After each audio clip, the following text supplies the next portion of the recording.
हाय दोस्तों, मैं लेक्चरर कमल मीणा। मेरे यूट्यूब चैनल गुरु कमल क्लासेज में आपका हार्दिक स्वागत अभिनंदन करता हूं। दोस्तों, अभी आप सभी लोगों ने पुलिस कांस्टेबल का एग्ज़ाम दिया हाल ही में और कुछ रिलैक्स की मुद्रा में हैं। कुछ लोगों का पेपर ख़राब हो चुका है और नो डाउट उन्होंने बहुत मेहनत की थी उन लोगों ने, और वो अश्योर थे कि 100% वो लोग इस एग्ज़ाम को फाइट कर लेंगे। लेकिन कहीं न कहीं क्योंकि कुछ तो पेपर अच्छे आ गए, कहीं पे पेपर थोड़े टफ थे, तो वो मेंटली थोड़े से परेशान हैं कि अब हम क्या करें। लेकिन आपको तुरंत ही राजस्थान गवर्नमेंट ने एक बहुत अच्छी अपॉर्चुनिटी दी है और कल जो 11 नवंबर को एक वैकेंसी निकाली राजस्थान सरकार ने फॉरेस्टर की plus forester security guard, forest security guard और फॉरेस्टर, दो प्रकार की पोस्ट है। फॉरेस्टर की पोस्ट है वो टोटल 87 है और फॉरेस्ट सिक्योरिटी गार्ड की पोस्ट है वो टोटल 1041 पोस्ट है। तो आप कह सकते हो कि टोटल पोस्ट है वो 1128 पोस्ट निकाली है। जो फॉरेस्टर है वो लेवल 8 की पे मैट्रिक्स में आता है, वो जिसको बनपाल बोलते हैं आप लोग, और जो सिक्योरिटी गार्ड है वो पे मैट्रिक्स लेवल 4 में आता है। अब जो ये पोस्ट निकाली गई है इसमें अपन चर्चा करेंगे कि जो कौन लोग इसमें एलिजिबल है फॉर्म भरने के लिए। महिलाओं के लिए क्या योग्यता है, पुरुषों के लिए क्या योग्यता है, एज रिलैक्सेशन उनके लिए कितना है और क्वालिफिकेशन उनके लिए क्या है, फिजिकल जो एग्ज़ाम होगा फिजिकल में लिए उनके लिए क्या क्या चीज़ें क्या क्या योग्यताएं होनी चाहिए, सिलेबस क्या होगा, इस पे अपन बहुत शॉर्ट में चर्चा करने जा रहे हैं। तो सबसे पहले मैं बता दूं, जो फॉर्म ओपन हो रहे हैं वो 8 दिसंबर 2020 से लेके 7 जनवरी 2021 तक भरे जाएंगे। 8 दिसंबर से लेके और 7 जनवरी तक भरे जाएंगे। दोस्तों, यहाँ पे एक चीज़ मैं आपको बता दूं, स्ट्रेस कर रहा हूँ इस चीज़ को, जैसे ही फॉर्म ओपन होते हैं आप तुरंत फॉर्म अप्लाई कर दें। कई बार क्या होता है, लास्ट तक लोग बैठे रह जाते हैं, फिर लास्ट में सर्वर डाउन हो जाता है, साइट हैंग हो जाती है और वो फॉर्म भरने से वंचित रह जाते हैं। तो आप ऐसा काम मत करना। सबसे पहला काम, जैसे फॉर्म अप्लाई होना शुरू होते हैं, भरना अप्लाई कंप्लीट हो जाते हैं शुरू, आप लोग तुरंत जाओ और अपना फॉर्म भर दो ई-मित्र पे जाकर। ये पहला काम। अब भर कौन कौन लोग सकते हैं, तो देखो इसमें सिंपल सी बात है कि जो सिक्योरिटी गार्ड है उसके लिए भरने वाले की योग्यता वो 10th क्लास पास होना चाहिए। परसेंटेज का कोई इश्यू नहीं है।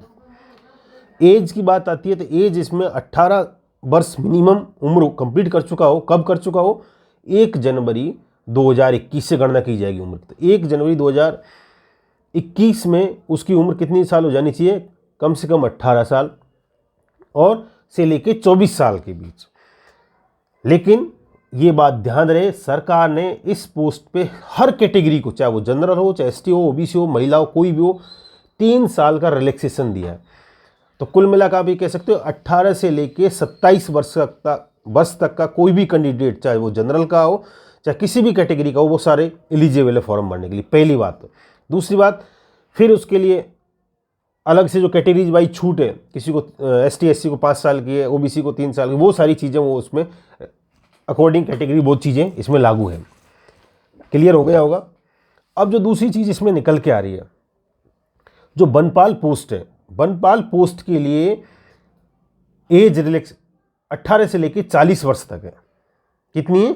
18 से 40, जिसकी टोटल पोस्ट 87 है।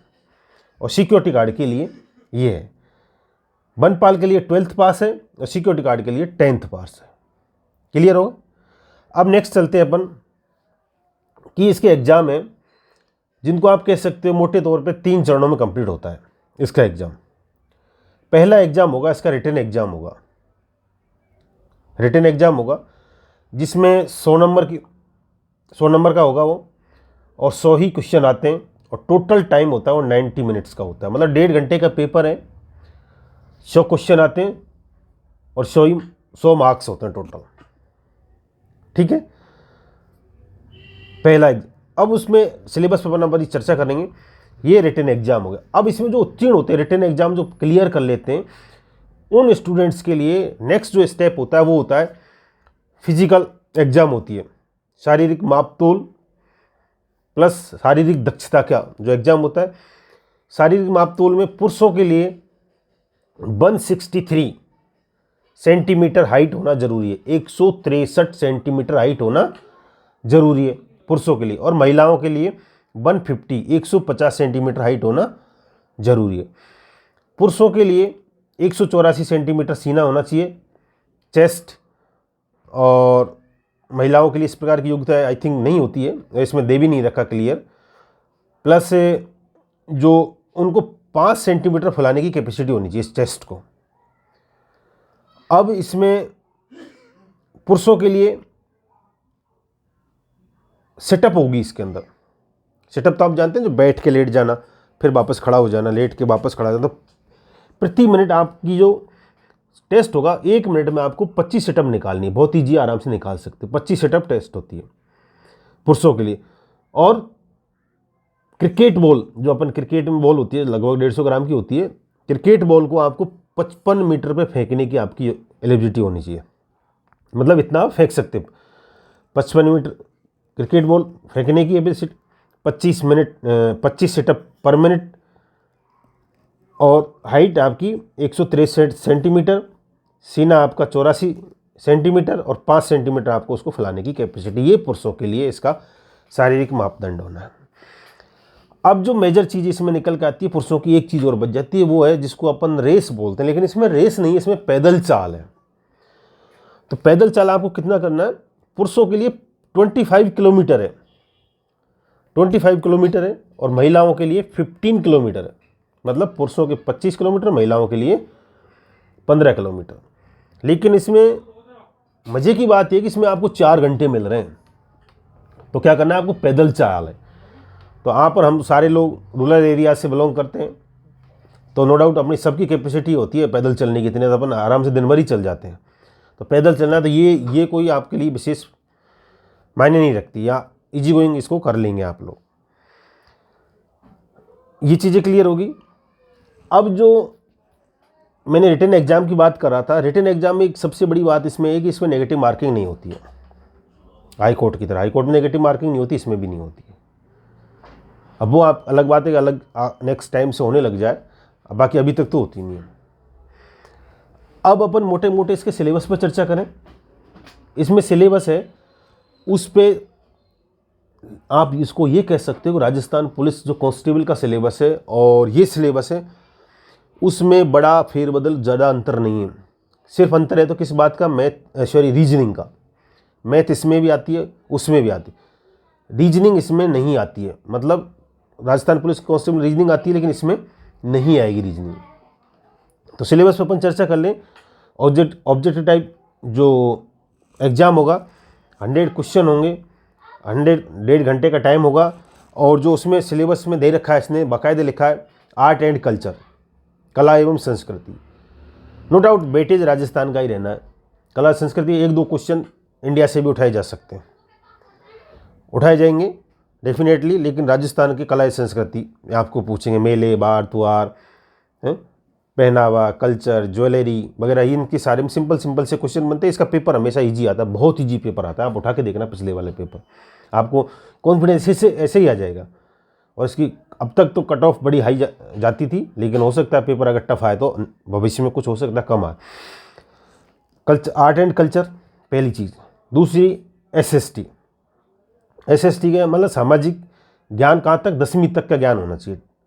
अगर आपने कक्षा 6 से लेकर 10वीं तक की किताबें पढ़ ली एसएसटी की, तो मेरा मानना है कि आप आराम से इस पेपर को सॉल्व कर पाओगे।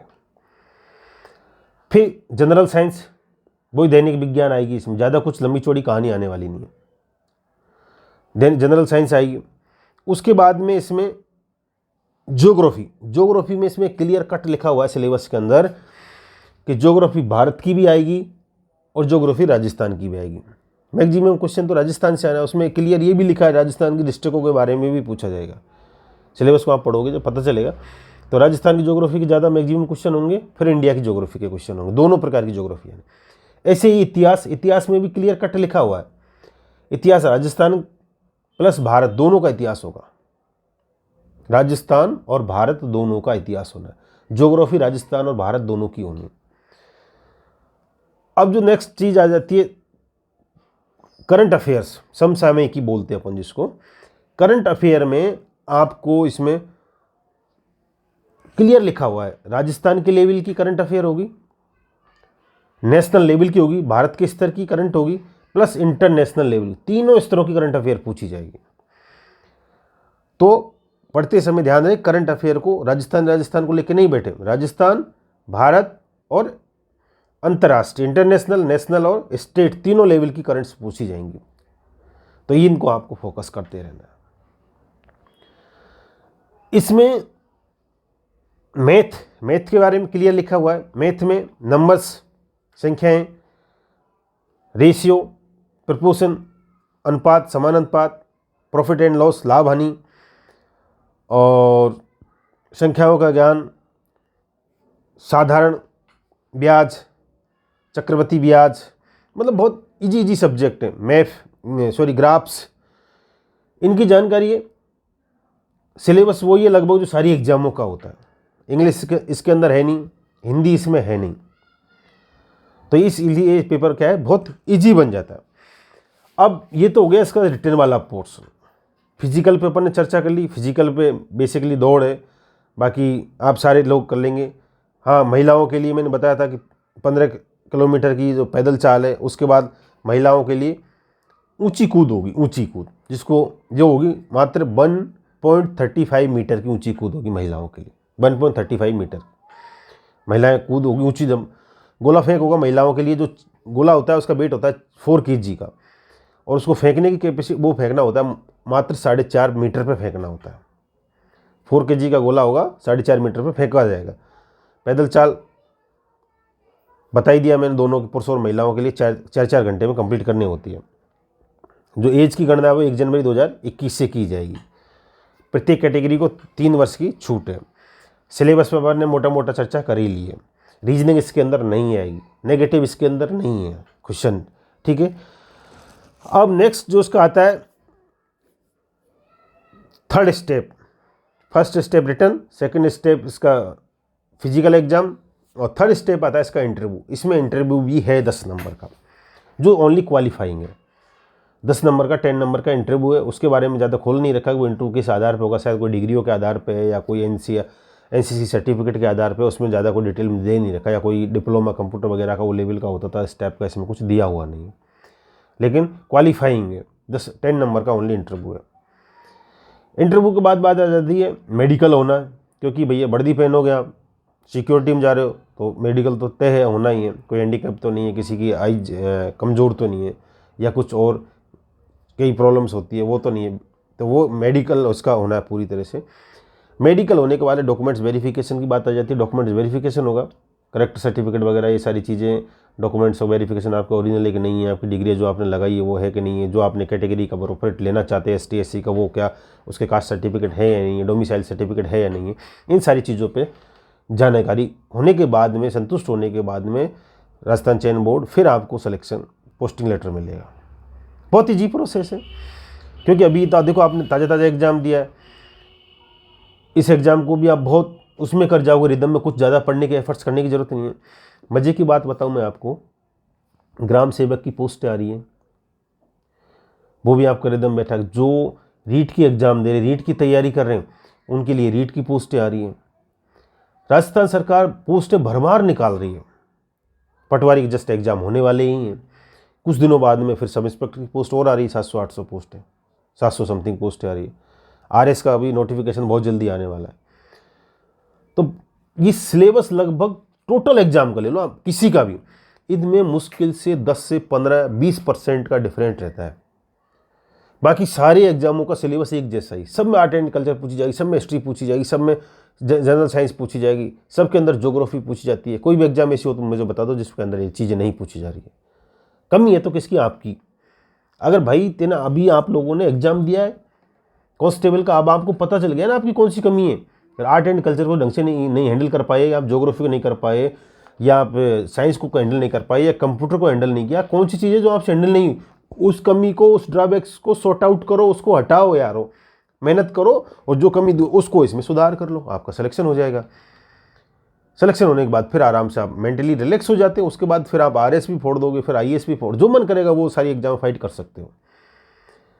तो ये डिपेंड करता है आपकी सोच के ऊपर, आपकी जो आप रात दिन मेहनत कर रहे हो। अब इसको लूज मत पढ़ना, आप लूज कतई मत पढ़ना। आपको किसी प्रकार की कोई जानकारी समझ में नहीं आई और आप वैसे जानना चाहते तो आप कमेंट करें, इस वीडियो को ज़्यादा से ज़्यादा शेयर करें, लोगों को बताएं और अपने भाई बहनों के साथ में शेयर करें। और अगर किसी को कोई प्रकार की प्रॉब्लम है सिलेबस को लेके, एज रिलैक्सेशन को लेके या कोई पढ़ाई की लेके, मैं तो कहता हूँ पढ़ाई में आपको कहीं कोई भी प्रॉब्लम आ रही हो, किसी भी प्रकार की, आपको याद नहीं हो रहा है, आपको इकोनॉमिक प्रॉब्लम है, आपकी जो परिस्थिति अनुकूल नहीं है, आपकी योग्यता डिग्रियों नहीं है। ये देखो, आप कुछ बच्चे स्टूडेंट ऐसे भी, बनपाल का सर 12वीं पास भर रहा है, 12वीं में अगर आप हो तो भी आप फॉर्म भर सकते हो। अगर आप 10th के अंदर हो और आपकी 18 साल के हो चुके तो भी आप फॉर्म भर सकते हो। है जो रनिंग चल रहा है उसकी आप फॉर्म भर सकते हो, क्योंकि ये प्रोसेस होगा जब इंटरव्यू देने जाओगे, मतलब डॉक्यूमेंट जमा कराओगे, उस टाइम के लिए आपको डॉक्यूमेंट्स चाहिए होते हैं, उस टाइम आपकी डिग्री हो जानी चाहिए। और ये एग्ज़ाम इतना जल्दी तो होने वाला नहीं, अभी तो जनवरी तक, फिर 2-3-4 महीने पढ़ाई का टाइम लगेगा, जब तक मार्च-जून में आपके मार्च अप्रैल में आपके एग्ज़ाम हो चुके होंगे बोर्ड के, तो आपके पास में सर्टिफिकेट भी आ चुका होगा बोर्ड का। तो ये वीडियो थोड़ा लंबा होता जा रहा है, इसलिए मैं अपन कभी बाद में और अच्छे से चर्चा करेंगे सिलेबस को लेके, पढ़ाई को लेके, बारीकियाँ सीखेंगे इसकी क्या क्या। अगर आपको कोई भी प्रॉब्लम में से कुछ जानना चाहते हो तो मुझे कमेंट करें। और प्लीज़ आप एक बार कैरियर बनाने के लिए, अपने माँ बाप के सपनों को साकार करने के लिए, खुद के सपनों को साकार करने के लिए, प्लस समाज में इज्जत बनाने के लिए, अपनी स्टेटस क्या है ना, स्टैंडर्ड क्या है, लोग हमसे पूछते हैं, आपसे पूछते हैं आप कौन हो, क्यों क्यों पूछते हैं आपसे, वो आप, मैं कहता हूँ आपको, आप सिटी बस में बैठ के जाओ, मेट्रो में बैठो, आप ट्रेन में बैठो, आप कहीं शादी ब्याह में जाओ, आपका पड़ोसी नहीं जानता आपको, हेलो हाय करेगा, फिर उसके बाद पूछेगा भाई साहब व्हाट इज योर नेम, आप सीधे सिंपल से बताओगे कमल मीणा नाम है मेरा, क्या करते हो आप, क्या करते हो आप, उसको क्या मतलब भैया आपसे, आप क्या करते हो, क्यों जानना चाहते हैं वो भाई, वो इसलिए जानना चाहता है, वो ये जानना चाहता है कि आप कैसे बात करूं मैं, आप कितना प्रकार का कैसा रेस्पेक्ट दूं, मतलब कितना रेस्पेक्ट पाने के लिए आप डिजर्व करते हो। अगर आप अच्छी पोस्ट पे हो तो वो आपको रेस्पेक्ट देगा, सर भी लगाएगा, आपके आगे पीछे भी घूमेगा, कि आप खाना खा रहे हो बफर सिस्टम में तो आपको सर मैं लेके आता हूँ खाना, आप यहीं पे रहिए, मैं आपके लिए रोटियाँ लेके आ रहा हूँ आपके, तो ये सम्मान कौन देगा, कैसे लेना है आपको, ये भाई आपको मेहनत करके दिन रात एक करके जॉब में सिलेक्शन लेके समाज में इज्जत पानी है। और ये इस जॉब की सबसे बेस्ट तरीका बताऊँ दोस्तों, मैं सबसे अच्छी बात बताता हूँ, ये जॉब है जो ये कांस्टेबल से लाख गुना अच्छी है। पूछो क्यों, कांस्टेबल वो क्या है, मतलब उसके पास में बहुत ज़्यादा वर्कलोड रहता है, कांस्टेबल के पास इतना परेशान हो जाता है बेचारा, सुबह से शाम तक ट्रैफिक में खड़ा रहता है, सफोकेशन होता है, अधिकारियों का ऊपर से नीचे तक वजन होता है, टारगेट होते हैं, इतने आपको चालान करने होते हैं, रात को मर्डर हो गया तो आपको भागना पड़ता है। लेकिन इसमें ऐसा कुछ नहीं है, इसमें शांति की, आपको सिक्योरिटी का टाइम दिया जाता है, आपके यहाँ के करना वर्दी भी इसके अंदर आपको मिल रही है, शांति है, पढ़ाई भी आप इसमें आगे जाके भविष्य में और पढ़ाई कर सकते हो, आप ऊंचाइयाँ छू सकते हो। कांस्टेबल में बहुत बिजी लाइफ है, उसमें नहीं कर सकते। तो आई थिंक ये कांस्टेबल से बेटर जॉब है। हो सकता है सैलरी वाइज कम हो, आपको लग रहा हो, लेकिन भ्रष्टाचार इसके अंदर नहीं है। कांस्टेबल में भी आजकल कहीं नहीं है, देखो भ्रष्टाचार के लिए कोई गुंजाइश नहीं कहीं पे भी, बहुत पारदर्शिता आ गई समाज में। तो आप इसमें रह के पढ़ाई कर सकते हो, अपना करियर बना सकते हो। जय हिंद, जय भारत।